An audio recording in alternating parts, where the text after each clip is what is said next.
One of the things which there is unity about at the moment is the call for unity.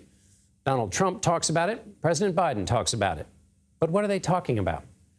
There are at least two kinds of unity. In the first case, what the person calling for unity really wants is conformity. I would like you to unify by agreeing with my opinion. If you disagree with me, you are showing disunity. I'm sorry, those are the rules. This is a rhetorical trick where the appeal for unity means setting aside opinions in favor of a singular perspective. It's not meant to engage the other person's ideas or perspective, but minimize them. This is not unity, it's bullying. The other kind of unity contains some or all of the following traits: considering diverse viewpoints, working towards compromise, demonstrating mutual respect, no motive questioning, but listening. You don't demonize the other side or falsely characterize events for the purposes of raising money, getting attention, or winning a puny advantage. On fact-based debates, a person seeking unity does not overstate the case for the purposes of abusing the other side.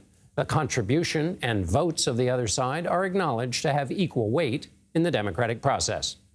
The reason there is so much talk of unity is that both party leaders suggest unity will help lessen the political heat. So which of these two models would achieve that? Well, how does this kind of thing work out in your personal relationships?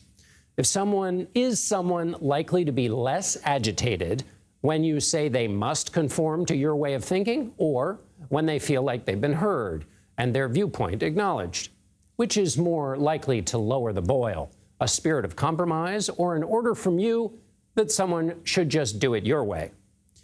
When someone talks about unity, see which of these two models fits what they're saying to see if unity is really what they're advocating. That's the way I see it anyway. You may have a different, smarter view. I'd like to learn from it. That is, unless your view of unity is totally phony.